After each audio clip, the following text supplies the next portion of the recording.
Your Excellencies, distinguished guests, ladies and gentlemen, welcome back to our pre-Expo program. Finally today, our World Majlis series is Expo's 2020 Dubai's thematic dialogue program, which engages thought leaders and students on important topics for the future of humanity. It focuses on asking questions about our challenges today that lead to new insights for a better tomorrow. Generations of scientists and pioneers were inspired by the moon landing, pushing the limits of science, human psychology, and of physical capabilities towards conquering the final frontier. In the decades since, space exploration has become an invaluable tool, offering an entirely new perspective on spaceship Earth. So what if we could bring these cosmic perspectives into our life here on Earth, challenging our purposes, our value system, sense of time, and the notion of progress? To address these very complex questions and more, I'd like to welcome you to our World Majlis.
اليوم نحن في أشد الحاجة إلى الحوار فيما بيننا. نحتاج إلى التواصل والتعاون في واحد من أكثر تقاليد الإمارات تقديراً، المجلس.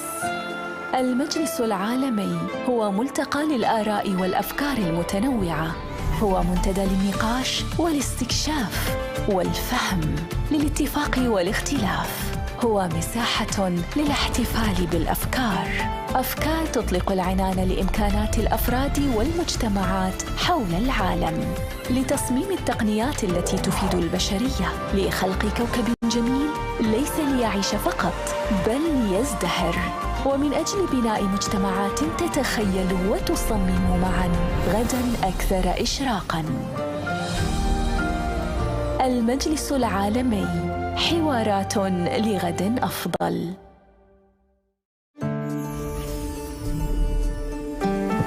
More than ever, today's world needs us to talk to each other, to communicate and collaborate. In one of the UAE's most cherished traditions, the Majlis. The World Majlis is an open space where diverse voices come together to discuss, to explore and understand, to agree and to disagree. A space to celebrate ideas. Ideas for unlocking the potential of people around the world. For designing technologies that benefit everyone. For creating a planet that not only survives but thrives. And for building communities that together imagine and design a brighter tomorrow. World Majlis. Conversations for a better future.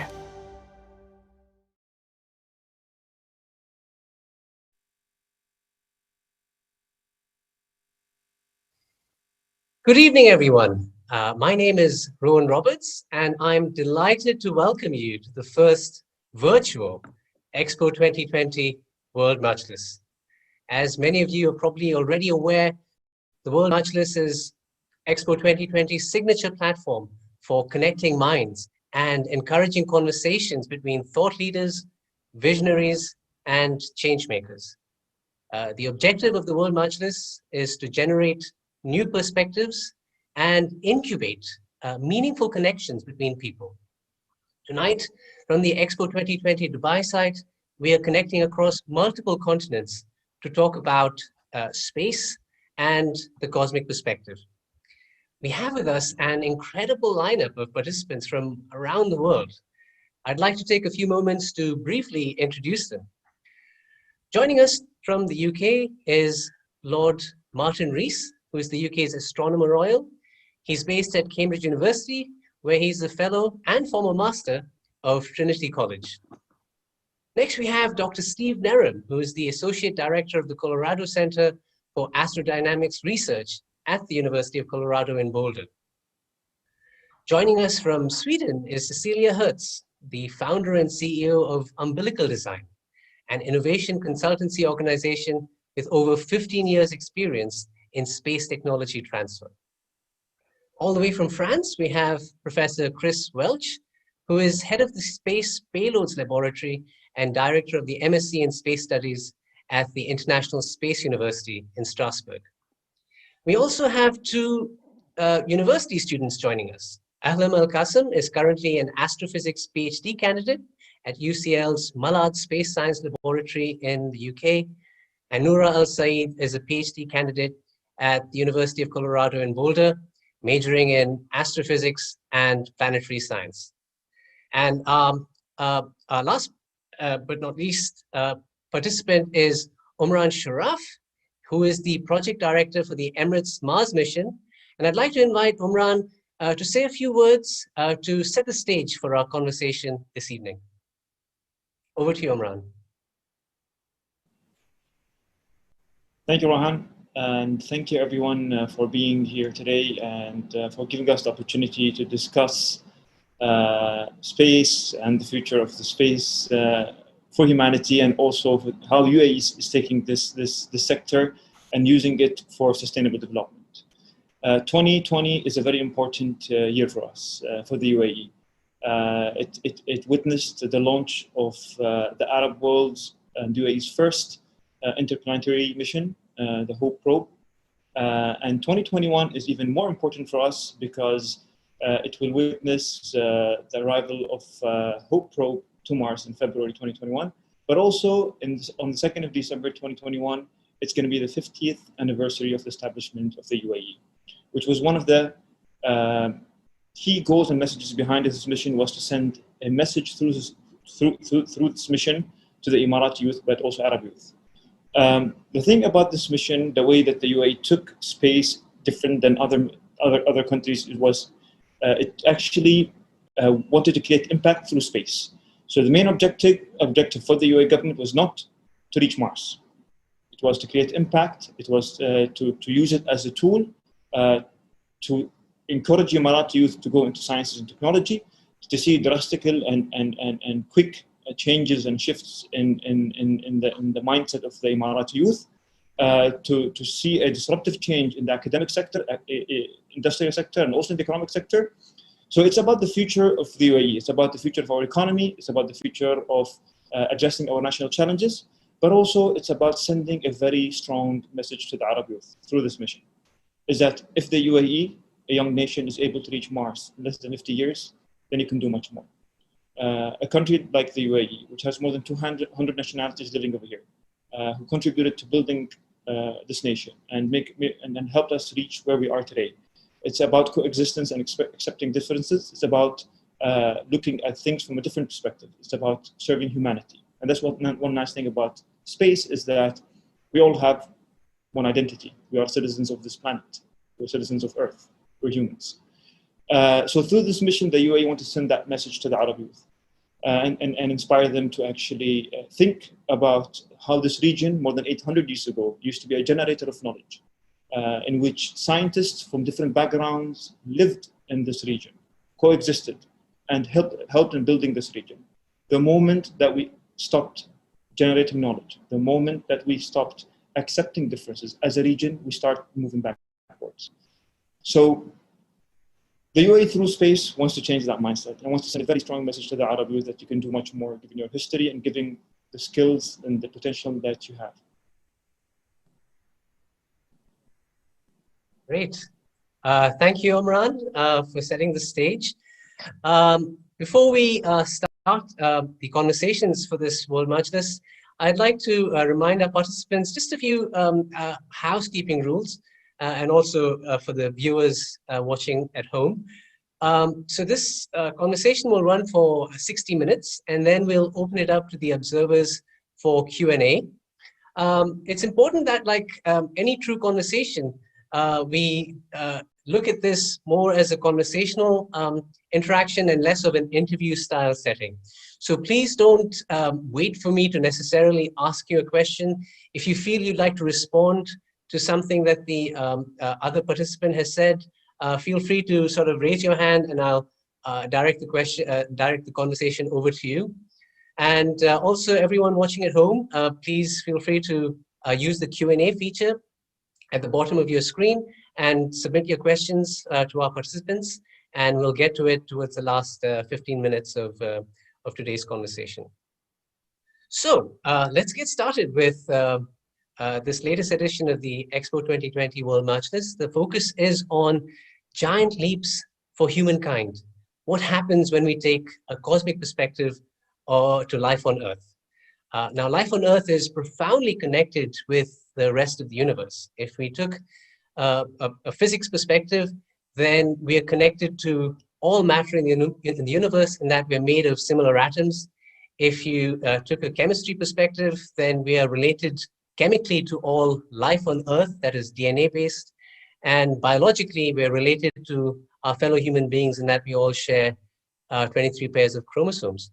So in many ways, the future of humanity is connected with space exploration, and taking a cosmic perspective will be even more important in the years to come, primarily because ours may be the first generation to actually witness a human presence on an alien planet, or on another planet, most likely Mars, and taking a scientific perspective as we move forward will be vital.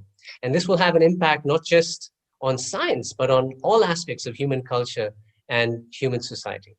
So before I ask the participants to share their views on how they understand what the cosmic perspective is and why it's important, I'd like to share with the viewers at home the story of Voyager. I'm sure the participants are well aware of Voyager, but just for the listeners at home, Voyager was the space probe that was launched by NASA in 1977, and its mission was to explore the gas giants, and that's what it did.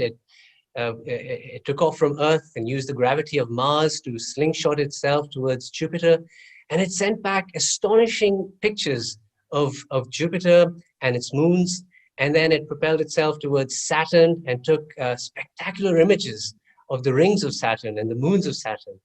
And then its mission was complete, and it was all set to drift off into deep space and leave our solar system. But it was the genius of Carl Sagan, that beloved cosmologist and author, who suggested to mission control commanders at NASA to turn the cameras of Voyager around and take a picture of Earth from 6 billion kilometers away. Now, it wasn't immediately obvious why we would take that picture, because Earth would be practically invisible. But to their credit, NASA did decide to take that image, and Voyager beamed back all that data back to Earth using radio waves.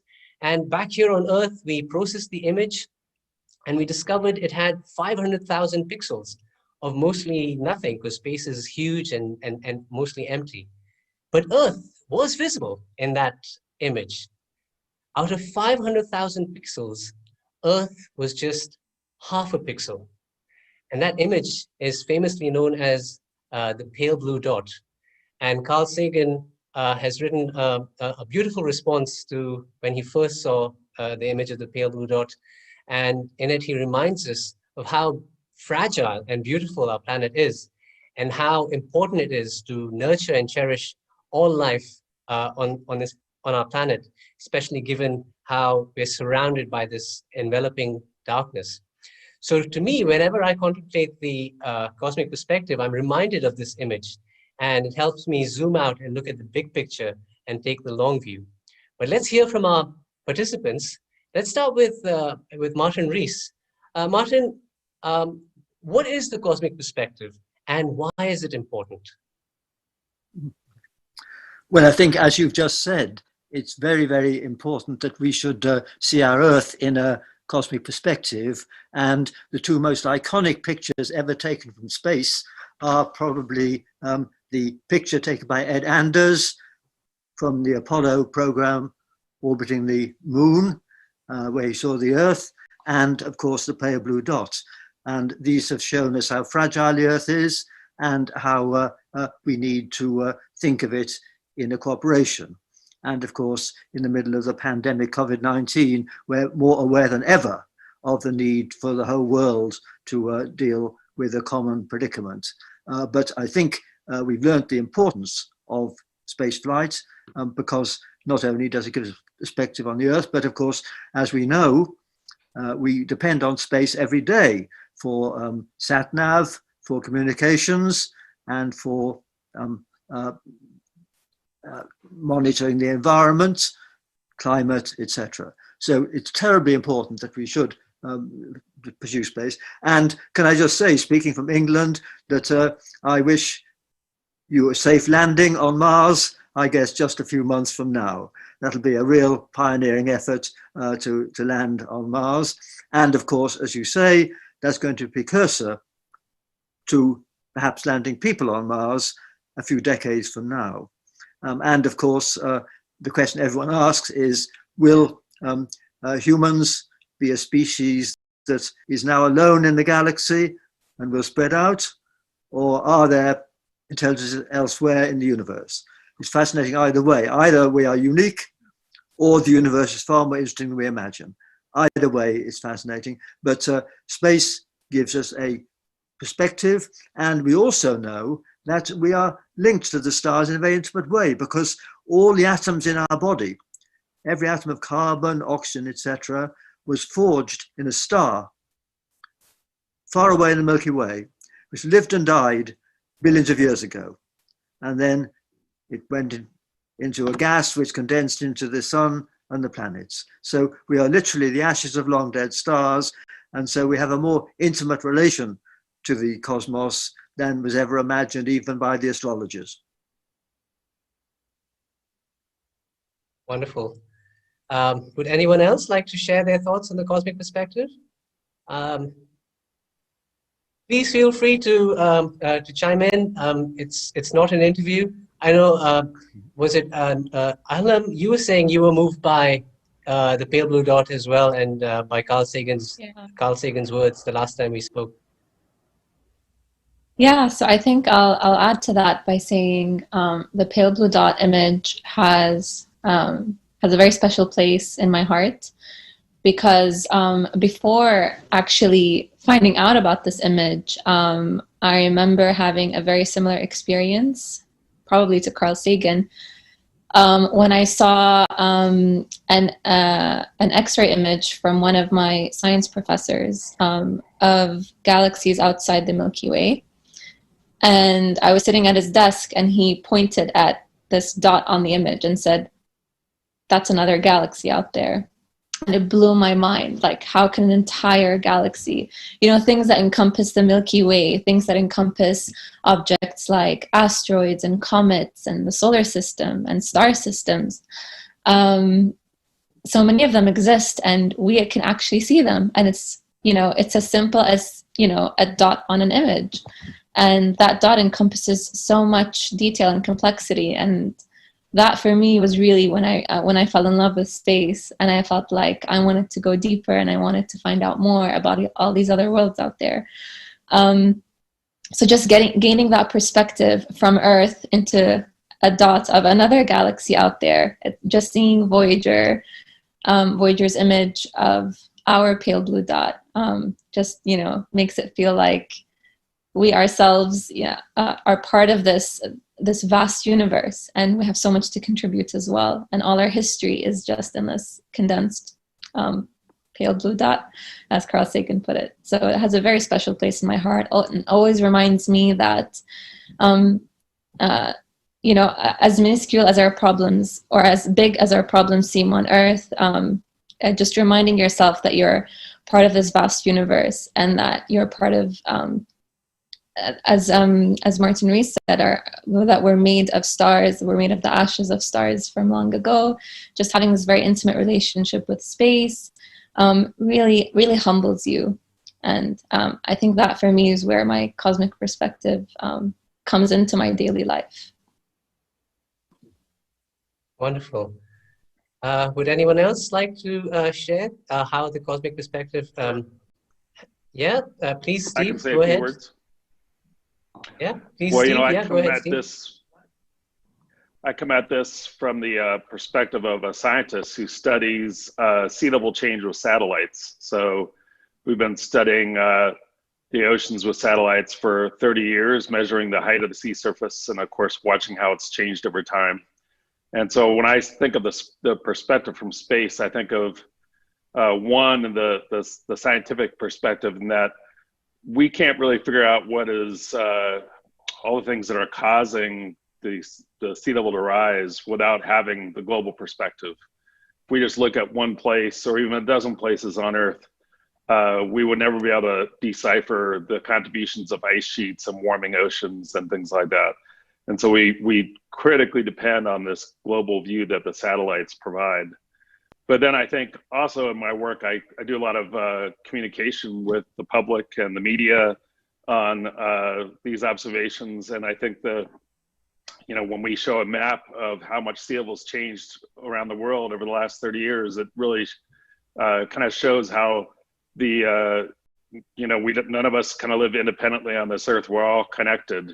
And the oceans is one of the things that connects us. And so seeing a map and seeing where sea level's been rising faster than other places or other features like that, I think really gets people thinking. If they're not scientists, they can look at that map, understand it, and really realize that their impacts on the Earth all sum together through all the humans living on Earth can impact the oceans and also the Earth in general and the environment. So I think as a scientist, I see that space perspective as being scientifically useful, but also gives us a perspective that we can provide to the public. Great. Cecilia, I saw you had your hand up. Yeah, I was waving a little bit here. So Yeah, first please, of go all, ahead. of course, wonderful to be joining in today's discussion and hear all different perspectives. Do you hear me now? Oh, nu är det... Nej, tittar du? Internet unstable, precis. Ja, kan du se om du kan hämta den här? So, Okay, go ahead, Cecilia. sorry, seem to be... do you hear me again? We should check the technique here. Yeah, I was saying that it's super interesting to hear all the different perspectives. And I would like to add on that and share a little bit of my thoughts coming from working a lot with the astronauts and also in the space technology transfer. Several of the astronauts that I have met and worked with over the past 20 years say that they would like to see politicians and decision makers travel to space to understand the vulnerability of our planet and also experience that from space we see no borders. And we also need to remind ourselves that once upon a time, as we see, there was only space. And now when we are having both space and Earth, we need to, in a higher extent, build an interaction that will be beneficial for planet Earth. When exploring new frontiers, we in parallel need to ensure a process to bring back knowledge and insights for the greater good of humanity. A person who addressed this was Dr. Sally Ride, the first American woman in space, who pointed out that although we have sent highly sophisticated spacecrafts to study other planets, we have not taken a similar interest in our own planet. And she and her team recommended to start mission to planet Earth. And this brings us to the importance of the cosmic perspective, as many people wonder how space is linked to sustainability. And the common perspective is that these two are far apart. But when thinking about the International Space Station and future habitation on Moon and Mars, they are totally closed systems, and everything as far as possible need to be recycled and reused. And astronauts, for example, consumes exactly the amount of energy, food, volume, water they need. So what if we could apply what I call the astronaut lifestyle in our innovation processes, especially when it comes to developing future cities for increased sustainability, both through space technology and behavior changes? It also inspires to a new mindset. It brings a new perspective and inspires to be urban astronauts, what I call the urbonauts. So that's just to give a little bit of first of my thoughts and share with you from that perspective. Yeah, I like how you suggested that we should send politicians out to space as well. I often wonder if politicians had a picture of the pale blue dot on their office wall, would that motivate them to take a long-term view instead of just a 5-year plan or a 10-year plan? Chris, I know you write, you're a photographer and you dabble in poetry as well. What would it be like to send artists and poets to space? How would they contribute to taking a cosmic perspective, and how would it influence how we view our planet? Well, I think that would be an excellent step forward. There have been very few artistic endeavors in space so far. There's a phenomenon known as the overview effect, which is when somebody who is in space is normally close to space is looking back at the Earth, and they see it as a whole planet without national borders. And sometimes they feel a sense of sort of togethership with the whole of humanity. But of course, the people we've sent so far have not been as expressive as some others. And so to send an artist, to send a poet, to somebody who can communicate that in, say, non-verbal ways, I think would be extremely useful. I'm very committed to the idea of the democratization of space, of more people traveling into space. So far, predominantly it's been scientists and engineers for reasons which are well understood. But I think if we're to generate this cosmic perspective in more people need to see the Earth from space.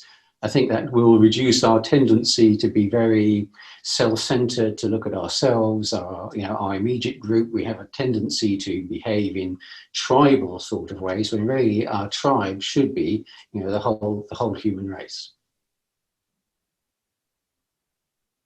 Great. Martin, you've had a long and distinguished career in cosmology and astrophysics, and you've published over 500 research papers. What do you think would be the most interesting thing to share with the listeners out there who may not be as well versed with cosmology and space exploration as you are?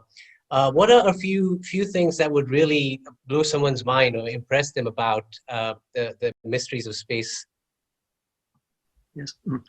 Well, first, the sheer scale, that there are 100 billion stars in our galaxy, 100 billion galaxies that can be seen with a big telescope. But what I think is the most important is that we now know that the stars we see in the sky are not just points of light. They're all like the sun. And we've learned in the last 10 years that most of them are orbited by a retinue of planets, just like the sun is orbited by the Earth and the other familiar planets.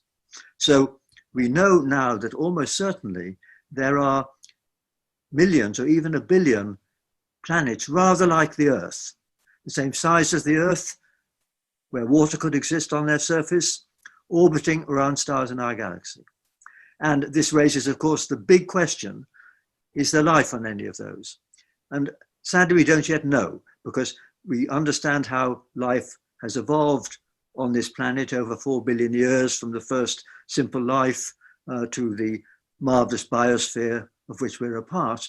But we don't understand yet what made the transition from complex chemistry to the first metabolizing, reproducing entities we call alive. We don't understand that. It could be a rare fluke, in which case our Earth would be unique cosmically, not just in our solar system, as the abode of life. But if it turns out that life would originate and start evolving on any planet like the Earth, then we've learned in the last 10 years the amazing realization that there could be millions of places in our Milky Way where that has happened. And of course, we have no idea what sort of creatures could exist out there. Even if simple life is common, then intelligent life might be rare. And as you know, there's some searches being made for it.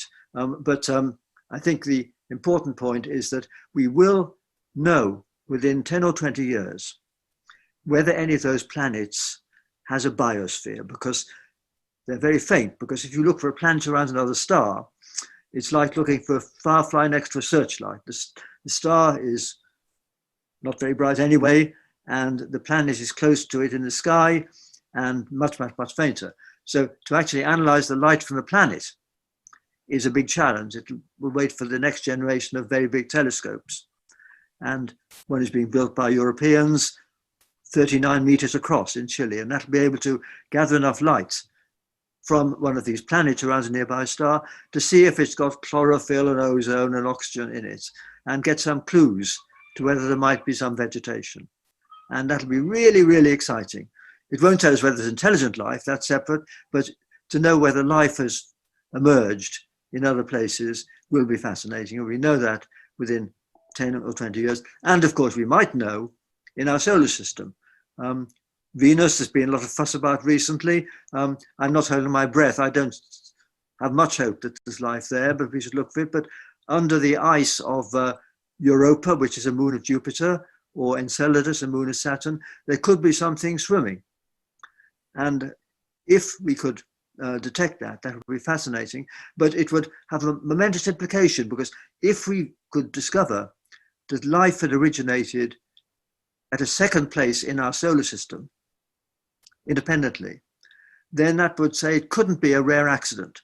If it happened twice within one planetary system, it must have happened in a billion places in the galaxy. And so finding any evidence for life elsewhere in our solar system is important in its own right, but also because it makes the whole night sky far more interesting. Wonderful. Omran, you've done a lot of work with satellites, Arabsat-1, Arabsat-2. How does taking a cosmic perspective have an impact on your day-to-day work with satellites, or now with the Mars mission? Perhaps you could share a few thoughts. So it's all linked at the end of the day.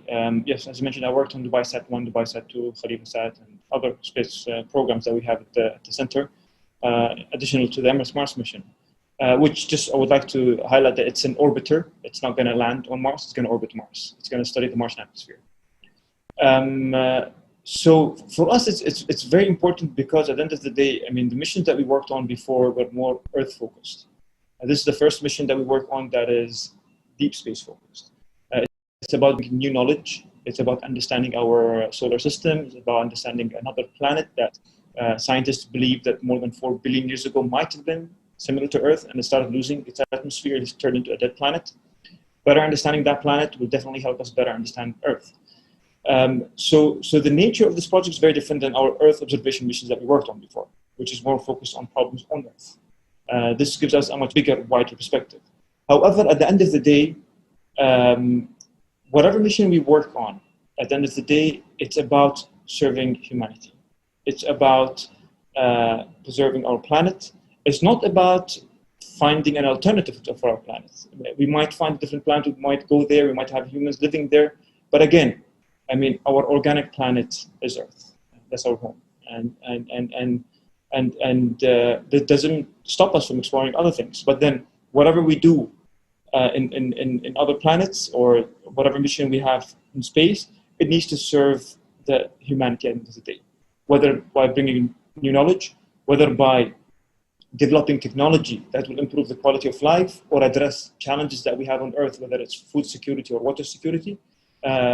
It's about developing more environmental friendly technologies that will again help humanity.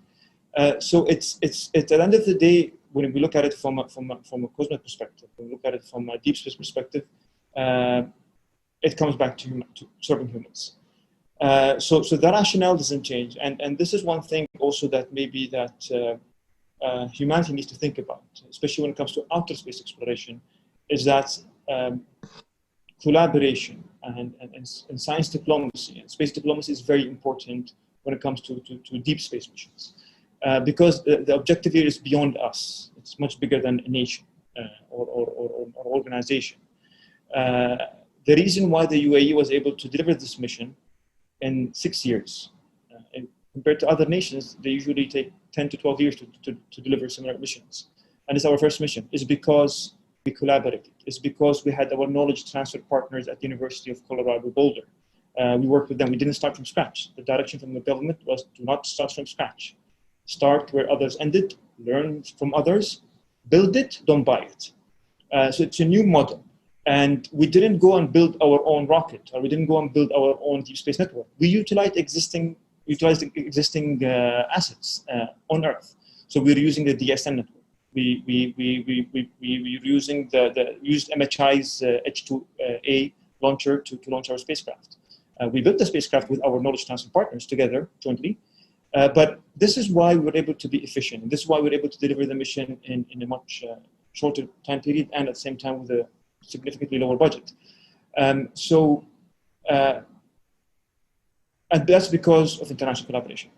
And this is what I think, based on my experience, is something that the identity of such mission should be beyond just a specific nation. It needs to be inclusive of all other nations. It needs to be more collaborative, and which will expedite us even understanding what's happening around us.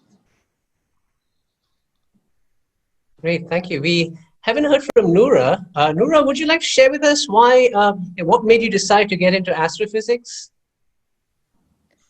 Yeah, sure. I just want to say at first, I agree with all of the points that have been brought up about how the cosmic perspective is a very humbling one and one that makes you see both the significance and insignificance of everything around you at the same time. And it's just a beautiful way to think about things in our lives.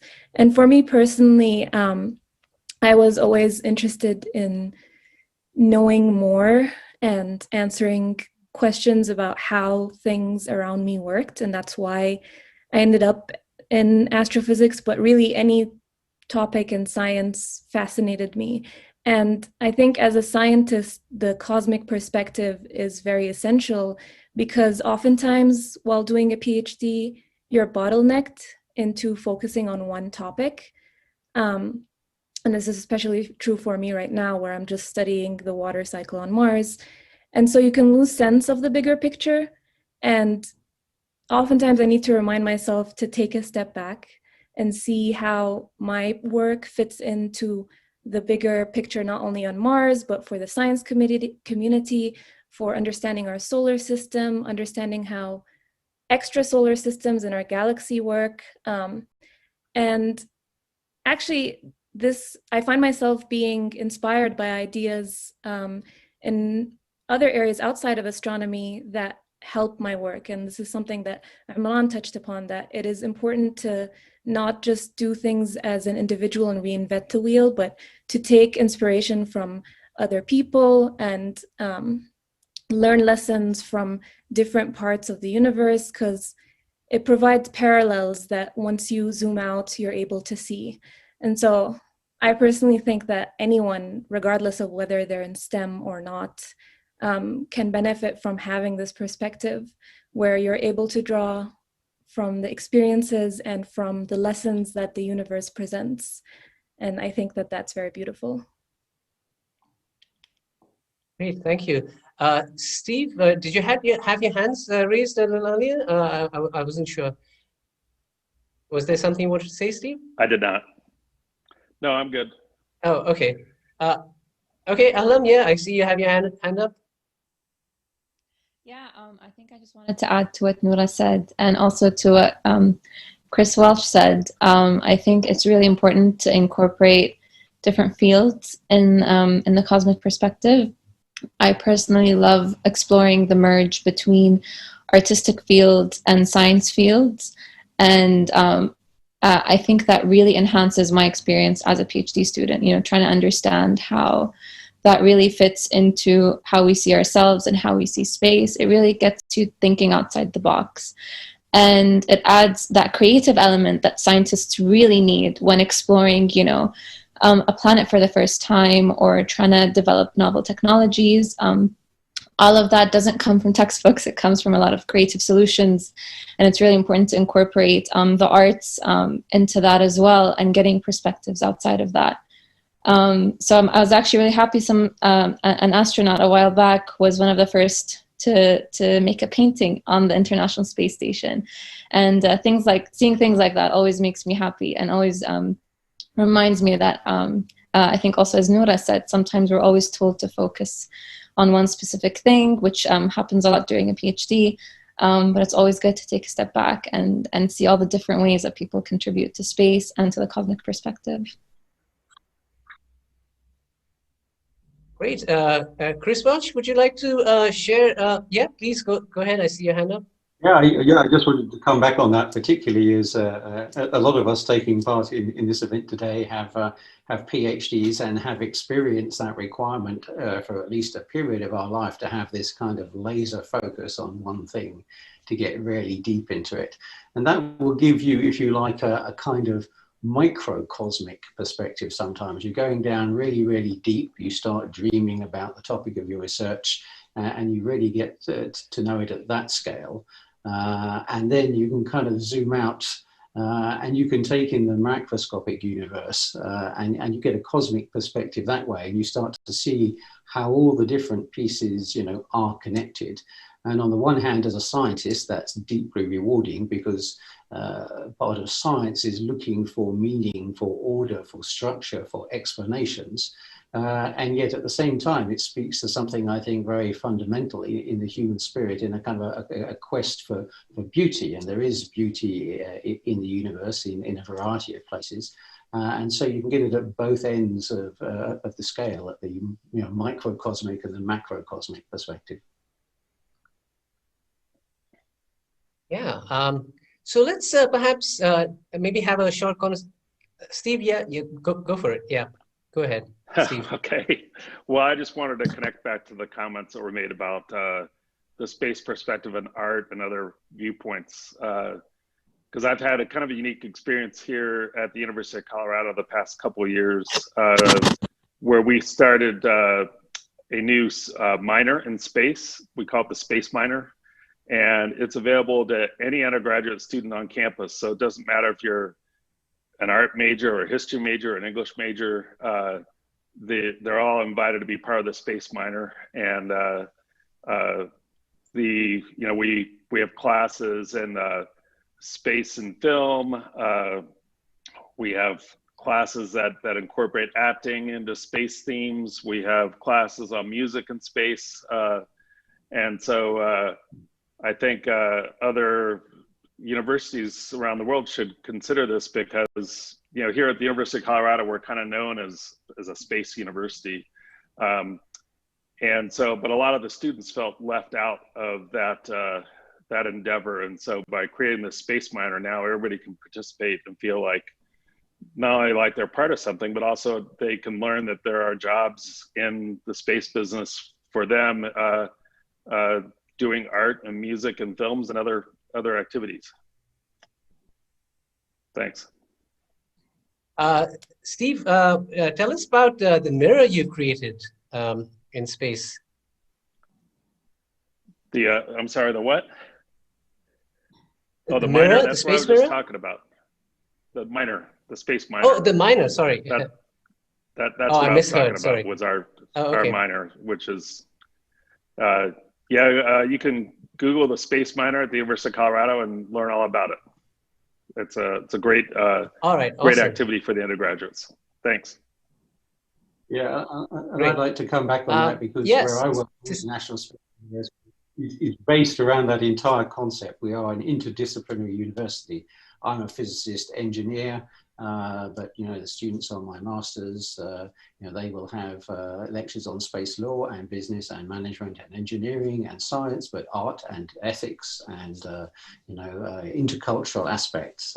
So I think this is very much the way forward for the future, and very much in the spirit of this gathering here this afternoon is to bring together diverse backgrounds and to engage them in dialogue. Martin, you've written about ethics and space exploration. Would you like to come in at this point? Yes. Well, first, a bit about space mining. I think the economics may, in fact, not be very favourable for bringing stuff down to the Earth. But of course, if we are going to be assembling large structures on the moon or in space, then it may be sensible to get the materials from not the Earth, but a place with weaker gravity, etc., to assemble them. So I think that kind of space mining may make sense.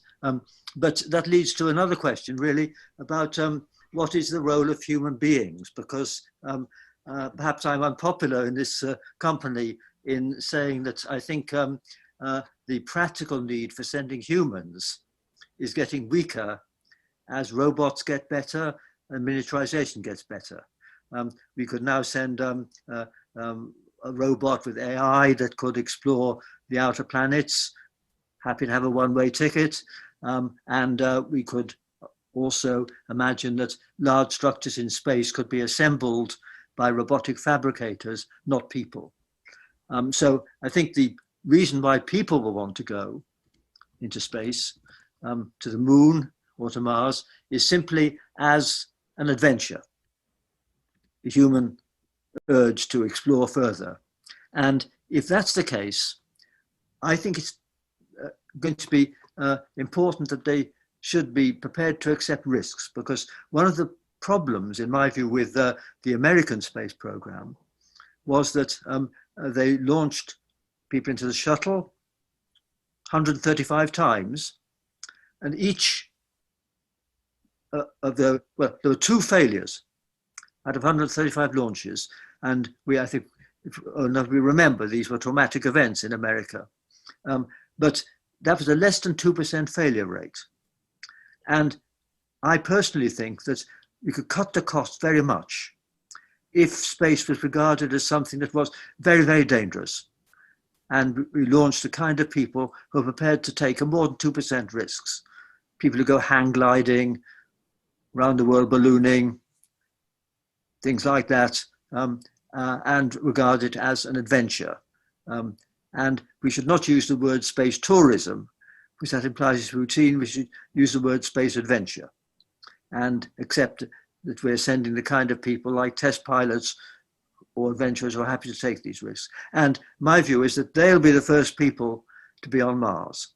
And which country they come from, I don't know, I hope it'll be an international group, but they'll be the kind of people who are adventurers, and they may have a one-way ticket. They may be happy to end their lives there. And in fact, Mr. Elon Musk has said that he wants to die on Mars, but not on impact. And he's now 49 years old, so 40 years from now, it might be a reasonable goal for him to do this sort of thing. And I hope that there will be small groups of people living on Mars by the end of the century. But I'm afraid I don't believe it'll ever be a place with a large population. Here I disagree with Musk and with my late colleague Stephen Hawking, who talked about mass migration to Mars to avoid the Earth's problems.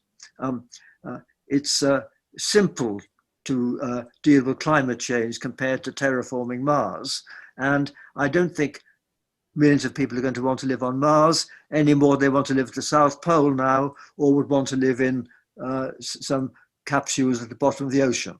I just don't think people want to go. And I think we should leave it to adventurers and to robots. To cheer them on. Great. May I respond to that, please? Yeah. Hi. Is that Noura? Yeah, please, Noura, go ahead. Yes. Yeah.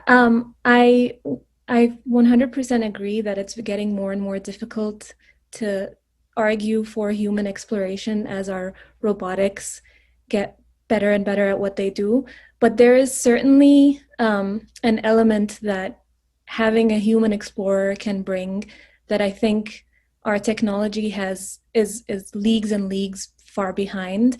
And that is the human perspective in exploration allows for going off the cuff, and not sticking to a specific code or a specific programming. And a great example of that is in Apollo 17, when Harrison Schmitt found a very off-color patch near the landing site of Apollo 17 and was able to discover this orange soil that was a remnant of an ancient fire fountain.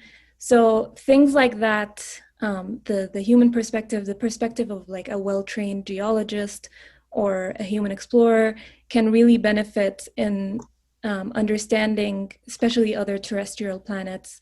But in any sort of exploration mission, I don't think that the robots and orbiters have reached a point where they can provide that unique perspective. Great, thank you, Noura. Let's make a slight detour and bring the conversation back down to Earth. And we're now in the midst of this pandemic. Scientists, Martin, I'll come to you in just a second. So we're now in the midst of this pandemic, and scientists have been warning us about a possibility of a coronavirus pandemic for years now, and we ignored the scientists at our peril. What are some of the other things that scientists are warning us, some existential threats from space that we would do well to heed the scientists? Martin, I know you've done work on quasars and gamma ray bursts. Yes. Perhaps you could share with the audience some existential threats to humanity from space. Yes. I don't feel kept awake at night by anything coming from space. Asteroids are the most obvious ones, and we can calculate the risk. We know the number of asteroids, etc., and it's actually worth an investment to try and deflect ones that might come close. But the point about asteroids is that the risk now is no bigger than it was in the past. They're just coming in, not affected by humans. And we can calculate the risk, and it's rather small, really. But what scares me far more are the risks which are caused by human beings collectively. And there are really two classes, really. There are risks caused by our collective heavier footprint on the planet. This is climate change, loss of biodiversity, and things of that kind, which are the consequence of a growing population or more demanding of energy resources. And we're very familiar with these rather unpleasant scenarios for the second half of the century, but also there's a risk of misuse of powerful technology, bio, cyber, and AI. We have pandemics, but there's a risk in future perhaps of engineered pandemics, things like that. And of course, pandemics are now worse in a sense because they can spread globally at the speed of an aircraft in a way they couldn't in the past. So we've got to, I think, worry about the collective impact of human beings on the planet, on the climate, and on causing mass extinctions. But also we've got to make sure that as technology gets more powerful, the stakes are so high that we've got to make sure that we can harness the benefits of it for providing food and energy for a growing population and minimizing the dangers of its misuse. And that's a big challenge, I think, for all governments to ensure that we can benefit from these technologies and avoid all the misuses of biotech which are unethical or dangerous. It's a big challenge for governments.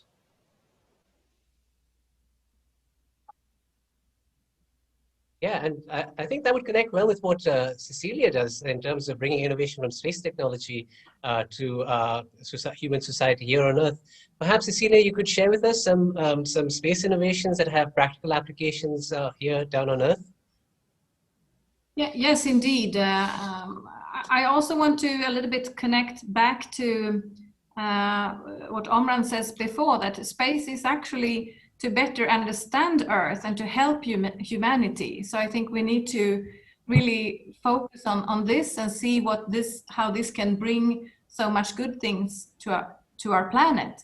And it's not only about the space technologies, but it's also the inspiration from like the moon landing, also to think about the human explorer, which I think we really need to have the storytelling to bring it back to Earth. As mentioned also in the World Majlis brief, that how the moon landing was pushing the limits for what they thought was possible. And that's why I can't highly enough encourage the importance of pushing the limits now when it comes to achieve Agenda 2030, and also highlight the fact that everyone can contribute. So instead of what we hear a lot now, I think the negative or the impossible feeling, I think we should inspire to the I'm possible feeling. Also understand that each of us has the responsibility to maintain planet Earth for future generation. And when it comes to areas where we can also benefit from the cosmic perspective, I mean, the sustainability focus is high on the agenda in Sweden. Now also with Greta Thunberg paving the way on a global level, which also brings us to the important area of inspiring the young people, the coming generation, on how space can actually contribute to Agenda 2030. And we are in the beginning of a decade of action, and we will enlighten how space can be part of the solution. And this is also something we look forward to bring into the Space Week in the Swedish pavilion, where I luckily are the program manager. So we will have a lot of things focusing on space for sustainability, which is a fundament. And I must add, I was so proud this morning when the Swedish topics were mentioned by Her Excellency Sara Al-Amiri in her keynote remarks. So the work we do range from everything from space for food production to maybe the more unexpected theme, space for wildlife, how space technology can stop poaching. And we will of course reflect upon the bridge between UAE and Sweden, as Emirati astronaut Hassan Mansouri traveled to the ISS in the same crew as our Swedish-American astronaut Jessica Meyer. And by involving the space sector, we have all technology we can wish for. So the focus will also be on leadership, creativity, and interdisciplinary global co-creation. And I think one of the best examples, also involving, of course, the human exploration, is the International Space Station, which also is nominated this year to the Nobel Peace Prize for 2020. And this will be announced, the winner of the Nobel Peace Prize on Friday, this Friday. So the ISS also have the milestone this year of having 20th year of continuous human presence in space. And I think this is a beautiful example of global cooperation. Great. I'd love to come back to that issue of collaboration when it comes to space exploration. But Steve, would you like to share with the listeners some of the practical applications of satellite technology? We know, it helps with communication and such, and you're doing a lot of work with sea level change. But perhaps you could enlighten the audience about why satellite technology is important for humanity. Yeah, I think I touched on this earlier, but I really think it's that global perspective. Let me use an example of kind of looking at the weather versus climate change. The weather is kind of an everyday event, and climate change is really the long-term changes in the kind of the average weather. And so just looking at one location on Earth, it's very, very difficult for scientists to discern what is a long-term effect versus changes in the weather. And this is also true for the oceans and vegetation and a lot of other variables that we are trying to study. And so the satellites allow us to not just look at one location, but really almost every location on Earth. And many times we take, with that perspective, we can kind of average out the variability, the daily variability, and reveal the longer term trends. And so without the satellites, we're really blind. We can't hope to understand this problem and solve the problem with just measurements on the ground. The satellites are crucial, and I really don't know how I would do my research without satellite measurements. And so it's that important. Yeah. Chris, Omran, would you like to come in at this point? Anything that the others have said? Well, it's very true that space applications have an incredibly wide range of uses. Environmental monitoring is obviously one of them. I think it comes into two ways, really. We're looking back at the Earth, and we have things that look back at the Earth, tell us about the environment, provide services for us, and we also look outward from the Earth across space. And we could do neither of these if we didn't have satellites in orbit. So whether it's measuring the background radiation left over from the Big Bang to establish where the universe maybe originated, or whether it's providing services for disaster relief on Earth. Both of those are practical applications of having a cosmic perspective of thinking about space and how to use it for all our benefits. Right, Ahlan, you had your hand raised. Yeah, I just wanted to add that this is actually also really important, not on a global scale. So when you team up between agencies to launch a mission in space, but also on a student level, because a lot of undergraduate students launch CubeSats into space all the time. And that involves collaboration between many different institutes. And so this whole idea of collaboration really starts early on in any space field. So I, for example, work on such a CubeSat mission. It's funded by the UAE Space Agency, and we're hoping to launch it next year. And it's we have so many different teams involved, and navigating between different expertise, and really knowing how to benefit from what someone has to offer from an engineering perspective, from a science perspective, is really key. And also the managing side of it is huge. So I think with the Hope Probe is a really good example of that, and a very big collaboration between the UAE and the US, but also it happens on a student level, which is really nice to see. And those skills are transferable for hopefully when younger people rise up to more senior positions and run their own space missions. Great. So we've, Cecilia mentioned the International Space Station. Omran spoke about the UAE's collaboration in space. There's CERN in Europe that involves scientists from dozens of different countries. Perhaps someone would like to share some more examples of how we collaborate in the space exploration field. Noura? Yes. Well, my example is more on how we collaborate when we take that cosmic perspective, and then you said space exploration field.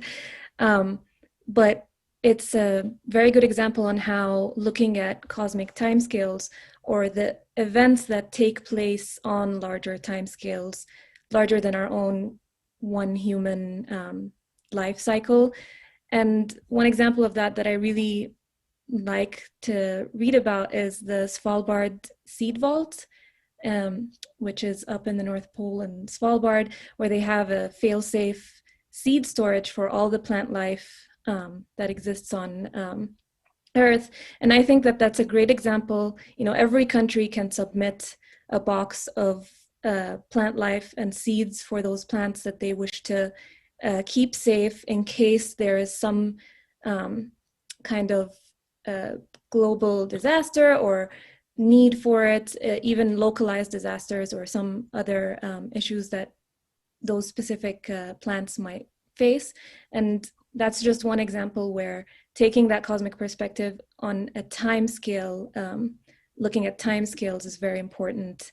And there's no borders when you go into that seed storage. You know, every country has a rack that has its own seeds saved for the future of humanity. Great, yeah, thank you. That's a really good example, Noura.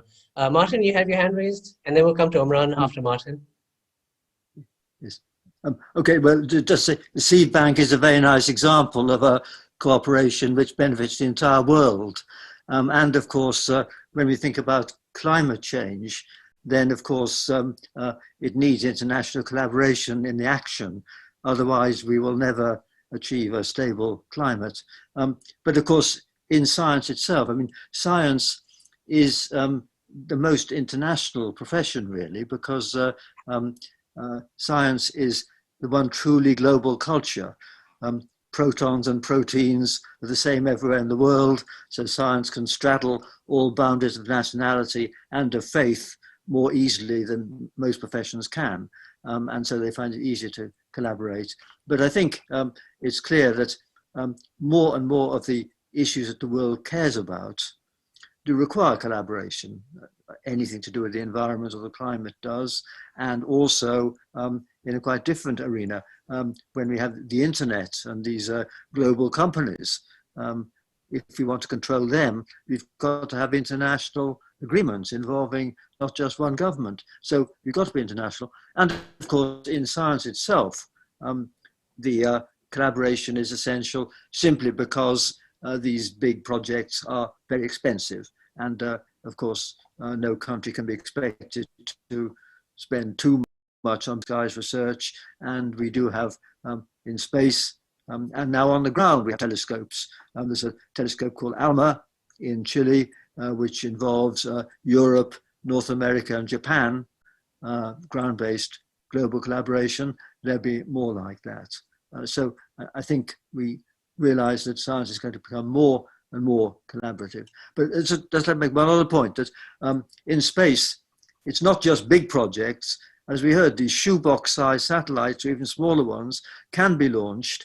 You can launch 100 of them at a time, and each one can be done by a school or a small group. And so space launching of small satellites is becoming more routine. So space is becoming a more ubiquitous part of our lives, from the very small satellites to the huge projects. Great, yeah, thank you, Martin. Omran, I thought I saw your hand up.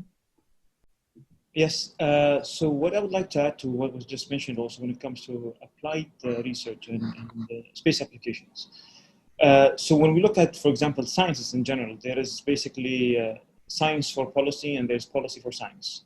And they complement each other at the end of the day. And the space assets play a very big role when it comes to science for policy, especially the space assets that are orbiting Earth. And I think one of the things that we need to think about, especially when it comes to the space community and about going back to what Lord Martin just mentioned about the budgets and about the costs and the importance of collaboration and having space diplomacy being a big part of that, basically. On top of that is basically that building the rationale, because at the end of the day, governments will have to fund these projects. Government, whether it's done by the private sector or whether it's done by the government, but entities, at the end of the day, the funds usually come from the government.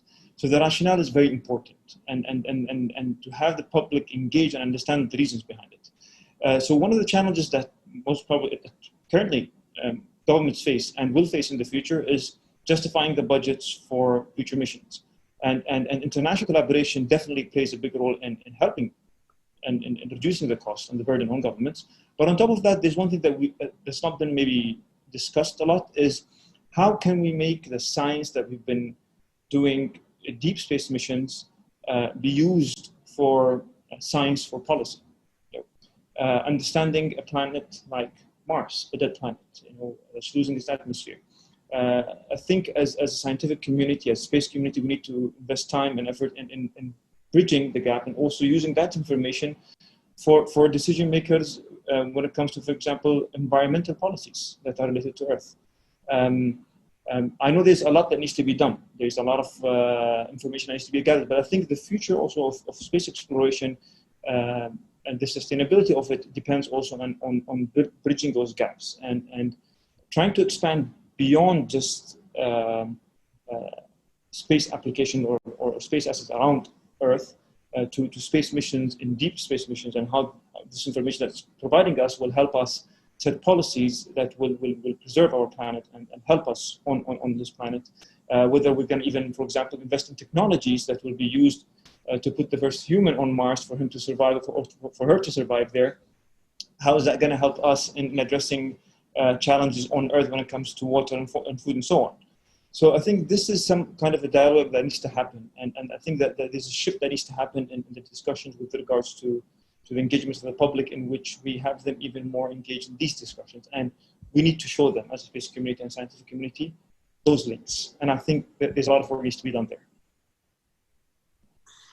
Great, yeah, thank you. Steve, Chris, would you like to come in at this point? And a quick reminder to our listeners, please feel free to send in your questions. We'll be taking those questions in a few minutes. But Chris, let's start with you, and then we'll go to Steve. And perhaps if there's time, we'll get to Cecilia as well. Chris, yeah, go for it. Okay, I'd like to come back to some points raised earlier about raised by Martin about whether we should send humans into space or whether we should send robots into space. Because if things had been different, maybe we would, we would all be meeting in person now, and I think we would all very much rather interact personally. This is a good way of having a discussion if we can't. But it seems to me the barriers are really at the moment the cost of getting into space, and as Martin correctly identified, the risk. And if the cost of getting into space can be lowered significantly, then I think more people would at least maybe want to go maybe on a day trip to low Earth orbit, or maybe a short mission to the moon. We're in this intervening stage. In the past, only governments have been rich enough to afford to do things in space. So it's tended to be primarily for science and sometimes for security reasons. So I think if somebody like Elon Musk, or maybe Jeff Bezos, or maybe some new player can bring the cost of getting to space down, then it will be easier to go. And in the same way that we wouldn't want to send robots to Dubai to take part in a conference, we won't want to send robots to the moon if that's what we want to do. We will want to go and experience it directly ourselves. And I think that's part of it. The cosmic perspective is as much about sort of the human spirit as it is about sort of, so we say, scientific exploration. Great. Steve, do you have any thoughts on the influence of science on public policy and government policy? Oh, that's a big topic there. Especially here, especially in today's kind of political climate, it can sometimes get frustrating that the science is ignored, and that the messages that the data are telling us are ignored. I think that's why, at least in my research, I try to just focus on what the satellite data are telling us, and not try to get too personally involved in it, because I want the topic to be judged just from what the data are showing, because it's pretty clear what's going on. I also want to return to this idea of collaboration. Over my career, I've been involved with many missions that are joint between the U.S., meaning NASA, and other countries. And those collaborations are usually done because we're trying to share the cost of the mission with another country. But I think there's an added benefit there that, at least for me personally, is that I've learned so much about the cultures of other countries and their different perspectives. And really, when we present the research, it's now not just the U.S., but it's really a whole team of countries that are showing what is happening on the Earth. And so I think there's a value in collaborating on space missions, such as the collaboration between the University of Colorado and the UAE, that goes beyond just sharing the cost. There's something to be said for learning about other cultures, how they do science, how they approach these problems that we have in the world, and we shouldn't forget about that. Thanks. Great, yeah. Thank you, Steve. So let's do a quick audience check. If there are any questions from the audience, it should appear up on the screen right now. And if not, then we'll come to Cecilia. Right. What is the best way to increase science literacy or cosmic thinking among the population? So how do we increase a general science awareness? So this is an educational question. Anyone with an educational background or strong opinions about how we educate the public? Well, I'm prepared to leap into that since I work at the university. Well, partly, I think it starts right at. Sorry, he's speaking.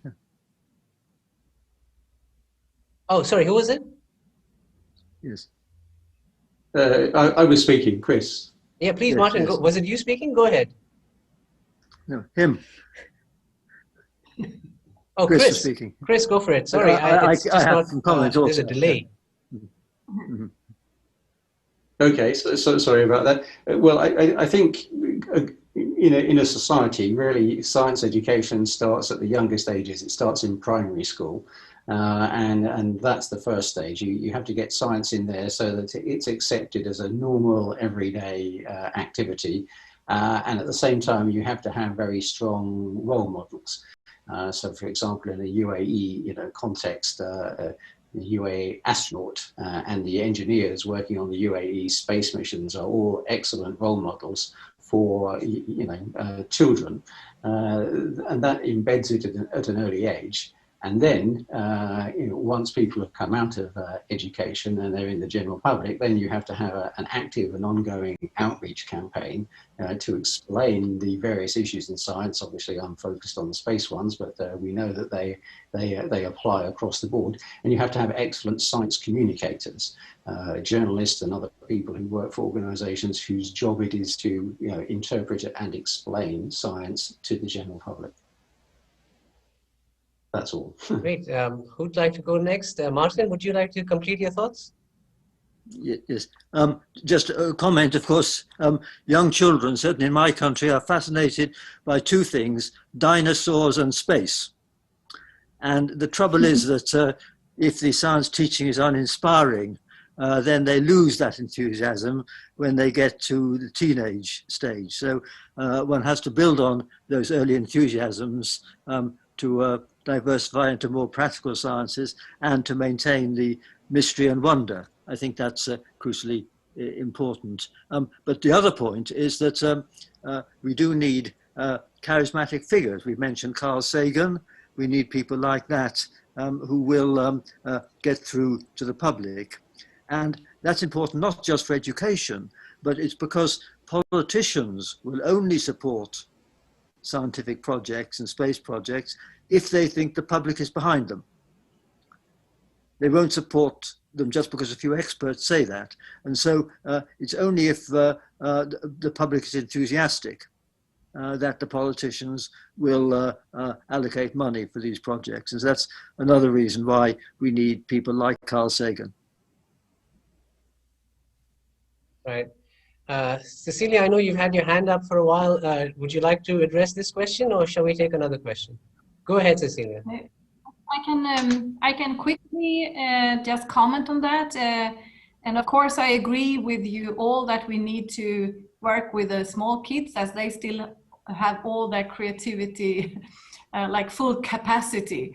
And so we need to see how we can have them keep it. And I think then we need also to add, be more communicative around what actually space brings down to Earth. I mean, give real examples like how much water consumption we could actually, I mean, for example, we have buildings with 90% less of water consumption by integrating space technology in the building. Is an example from NASA Ames sustainability base, where I visited and looked into how they have integrated a lot of space technologies to make a really sustainable building. So I think we need to be better on communicating actual benefits for the planet. Great, thank you. Omran, did I see your hand raised? Did you want to address this? I think everyone actually covered it, but yeah, just going back to how to get the public more engaged and increase the sort of the awareness of space. I think it's very important also to going back to the point of making the public take ownership of the space missions that a nation or the world is taking. For example, the Apollo mission. It was a US mission, however, the whole humanity was actually following up that mission, and everyone's talking about it, and everyone's inspired by it. So everyone took ownership, regardless of which country they came from. And even the approach taken by the US was quite smart, in which they took the flag of all the nations to the moon, and they came back and they visited every single country, and they spoke to the leadership of that country about and briefed them about the mission. So having the public engaged, having them taking ownership of these things is very important. And that's where the role of the leadership plays also extremely important, in which they set the tone and sort of the priority for that mission. Obviously, there's national pride that's linked to it, but also, the fact that it's challenging, the fact that it's mysterious, the fact that it's out there. All this, I think, inspires. But then, how to keep the momentum? And keeping the momentum, that's the difficult part. And maintaining that momentum for the next generation to take over and to actually still be inspired and actually is aware of that, of the mission. And to do that it's very important to show the benefits, to justify the benefits. And again, to simplify the science, simplify the language, to speak the language of the layman. So it's a combination of things that you have to do. It's not just targeting the young generation, but also the teachers, the students, the professors, the universities, and so on. So it happened at different scales, and also the politicians, and getting them involved and having them sort of more aware of the benefits of these missions. And this is going back to the point I mentioned earlier, is about bridging the gaps and showing how the work we do is actually serving policies, serving national interests, serving the public. And again, it's an ecosystem that is going to hopefully benefit to come back to more policies and support that will bring funds and resources to space missions and so on.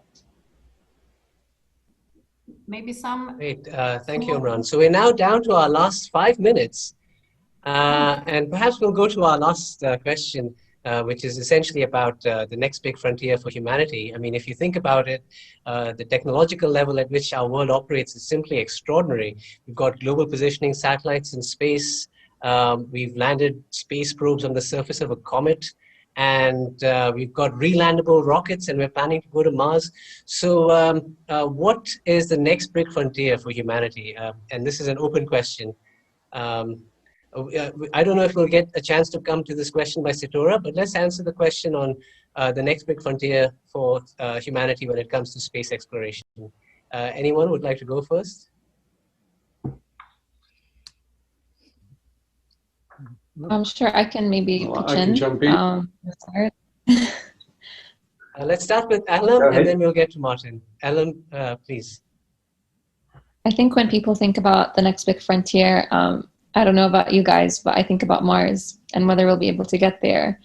And I think what gets us there is really what's going to set the momentum for future deep space explorations. Are we able to build a colony there? So I know, for example, the UAE has a 2117 mission to have a Mars colony in about 100 years from now. So I think aiming towards that, building the technology for that, having a very ambitious vision to look forward to, that really requires multiple generations of people to actually carry it through. The people alive right now won't be there to witness this come to fruition, but we're all collectively working towards it. So really, really going for the long-term vision that makes everyone feel like they can actually have a part in it. It's not some exclusive thing.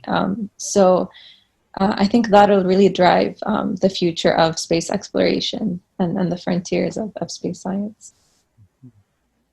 Great, thank you, Alan. Yes, please, Martin, go ahead. Yes, well, I agree with what's been said, but just one thing. I think one target would be that by 2068, which is nearly 50 years from now, we should have a picture of an Earth-like planet. And that's a resolved picture, which will be taken by a big telescope in space. And I mentioned that year because that will be the centenary anniversary of the famous Earthrise picture taken by Ed Anders, which had such a big influence on all of us who were alive in 1968. 2068, have a picture of an Earth-like planet around another star. Great. Would anyone else like to come in at this point? We're coming to the end of our conversation. Perhaps we could show the question for Umran, and then we can end on that. Could we display the question for Umran that was up there? Was that your voice in the countdown that we heard in the Al Wasl video? If yes, how did that feel? Was it you? So yeah, I was doing the countdown in Arabic for the Emirates Mars mission launch. And how did it feel? Well, I was quite happy, proud, but at the same time scared. while doing the countdown. So it was a very important moment in which I was more focused on the numbers in front of me rather than watching the launch itself taking place, because the numbers were indicating what's happening and so on. And trying to keep an eye on the launch at the same time, the numbers was quite, how to say, an interesting experience. But yeah, it felt like a big responsibility. And at the same time, it's basically the work of the past 6 years being launched in front of you. And for the first time, the countdown in Arabic for that launch, for the first interplanetary mission sent by the Arab world. It was an excellent. Great, thank you. On that note, we've come to the end of this edition of the Expo 2020 World Majlis. I'd like to thank our participants for joining us today from different parts of the world. It was a wonderful conversation, enlightening and educational. Thank you for your knowledge and for your insight. And thank you for the audience listening from various parts of the world. Thank you for your questions as well. We'll end by making a connection with the next Expo 2020 World Majlis. And I'd like to mention a quote by Stephen Hawking. He once famously said, Earth, or rather the human race is just a chemical scum on the surface of a moderate-sized planet revolving around an average star in the suburbs of an ordinary galaxy. And David Deutsch, who is a quantum physicist, disagreed with that perspective. And he took the perspective that Earth is quite special. And he gives us the example of a cosmic cube, and he asks us to imagine dividing the entire universe into cubes the size of our solar system. So imagine each cube is 20 billion kilometers across. And he asks us to imagine, what would an average cube look like? In other words, what would a typical place in our universe look like? And most people would assume that a typical place in our universe would be teeming with stars and nebulas and galaxies and so on. But Deutsch reminds us that a typical average cube would be cold, dark, and empty. How cold? Your typical place in the universe would be just a fraction of a degree above absolute zero. How dark? So dark that if a supernova exploded and you were looking at it with your naked eye directly, you could wait forever and still not see the faintest glimmer of light. And how empty? A typical place in the universe would be far emptier than the best vacuums we can produce on our planet. And so in this cold, dark, and empty universe, Earth is a pretty special place. It's teeming with life. The biosphere that allows for life to exist a few kilometers above the surface and a few kilometers below. We see thousands and thousands of different species flourishing, birds, animals, plants, mammals, and so on. And so that connects, that reminds us that Earth is a pretty special place and is an unusual place in this cold, dark, and empty universe. And that ties in with the theme and topic of our next Expo 2020 World Majlis, which is biodiversity. And we'll talk about the complex web of nature, the interconnections between life on our planet, and why it's important to take a scientific perspective on protecting the biodiversity on our planet. And on that note, I'd like to thank our participants and our listeners for joining us. Take care, be safe, be well, and see you on October 19th at the next World Majlis. Thank you and goodbye.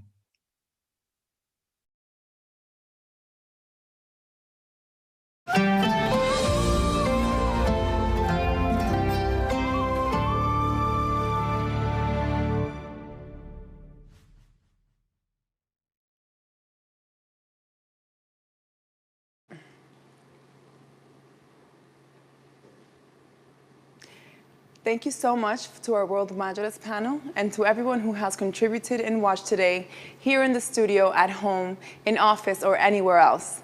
This has been truly a global effort, and it has been a pleasure to be part of this first day of true Expo 2020 content and programming. There is so much more to come tomorrow, though, including the opportunity to hear from the incredible work that many of our participants are doing within the space industry. It's an amazing lineup from all over the world, and we cannot wait for you to learn more about that tomorrow. For now, we'd like to leave you with one final video, one which captures all the excitement of our pursuit of the dream of human flight. Thank you so much for joining us today.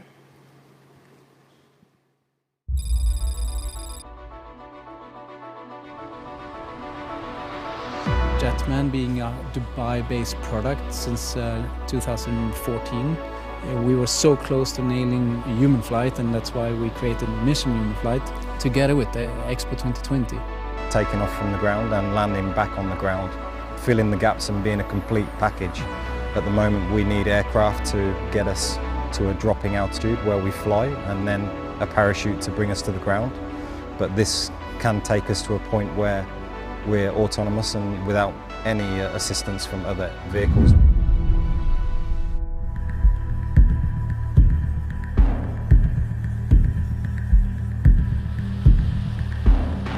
We are thankful that Expo, they are supporting the project, and we can't wait to go further. You know, we have one goal, one dream, it's to be able to take off and land from the ground.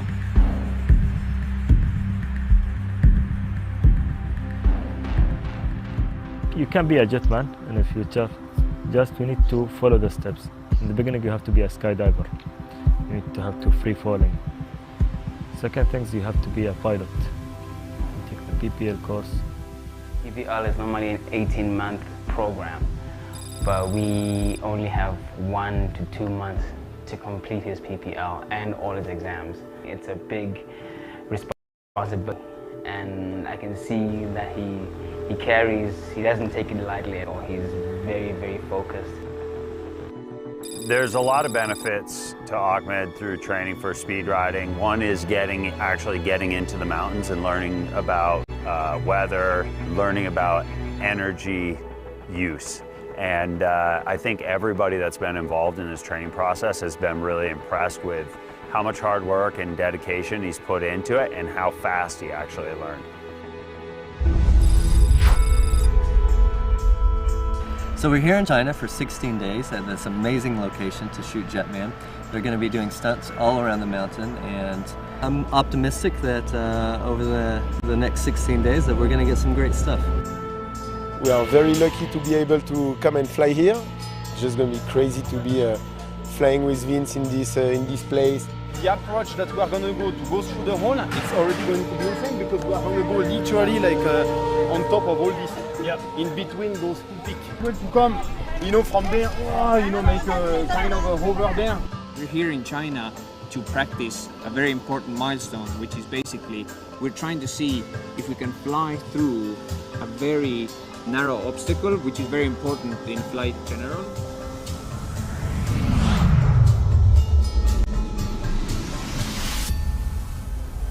Fly around and then hover mid-air to see if they can stop mid-air and stay there for a bit and then continue their flight. So China is a very important milestone.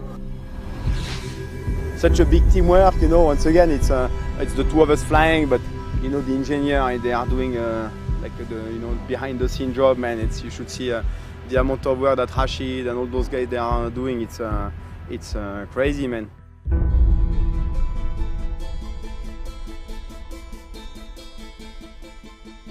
So the reason we're doing this today is because we always believed that the UAE is a nation of no limits.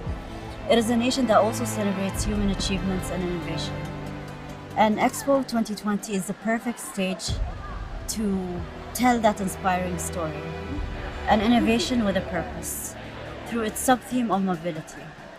And we wanted to celebrate the relationship between human beings and technology.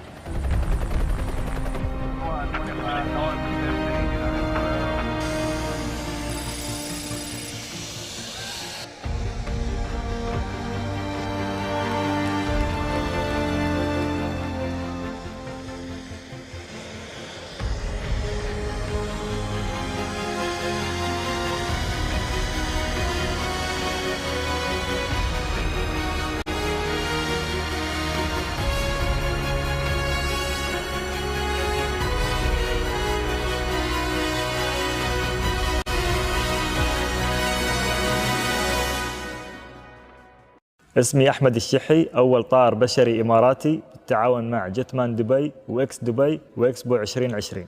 سنقوم بتقديم أول مشروع طيران بشري مستقل 100% في إكسبو 2020، حيث يقوم فريق الجتمان الأربع مناورات في تقريبا شتى أنحاء العالم.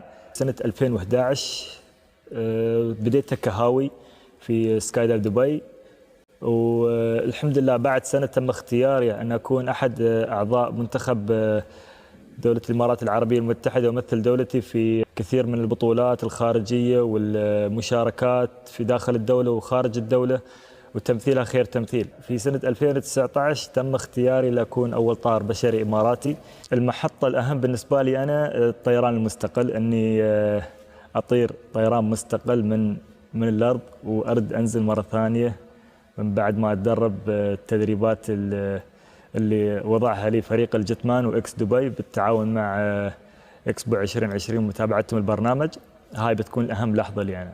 المدة راح تكون تقريبا من سنة ونص إلى سنتين. طبعا الصعوبات التي تواجهنا في هذا المشروع أن نكون متحملين المسؤولية، بس الحمد لله فريق جتمان دبي وإكس دبي وإكسبو 2020 اختاروا لي أفضل مدربين في العالم ورسموا لي المسار الصحيح لاختيار المدربين، في اختيار البرنامج، في اختيار الناس اللي هم يوجهوني لخوض هذه التجارب. طبعا دور إكسبو دور كبير جدا بالنسبة لنا نحن كمشروع طيران بشري، لأن إكسبو منصة جدا جدا جدا كبيرة أنك تعرض فيها مشروع مثل هالمشاريع هاي، مثل تعزيز المواصلات والنقل وهالأمور هاي. فنحن راح نعرض مشروع الطيران البشري اللي راح يعزز المواصلات الجوية في المستقبل إن شاء الله. دعم إكسبو لي أنا كتدريب واستثمارهم لي في مشروع الطيران البشري دعم كبير، وفي تسهيل عمليات الطيران خارج الدولة من ضمن العلاقات اللي تحكمهم مع العالم. الحمد لله دولة الإمارات العربية المتحدة وفرت لنا وحكومتها وفرت لنا كل وسائل التدريب، مثل ما احنا شايفين احنا حاليا في مقر الجتمان في دبي موفرين لك كل المعدات، الطائرات، منصات الطيران المستقل حاطينها خارج المستودع. فالحمد لله المكان جدا مهيئ لهالأوضاع هذه، مثل ما استثمرت دولة الإمارات العربية المتحدة في الشباب اللي سووا مسبار الأمل اللي هو الحين في اتجاه المريخ. طبعا هذه النظرة أنا أشوفها نفس النظرة بالضبط، ومتأملين أنه بتكون في مدرسة في مدينة دبي، فالجماعة ياسين يهيئون إعمارهم لهالشيء، والحمد لله من فضل قراءة الياسين نشوفها أن الناس متحمسين لهالموضوع. ستكون هناك خطوة كبيرة في تعزيز المواصلات والنقل.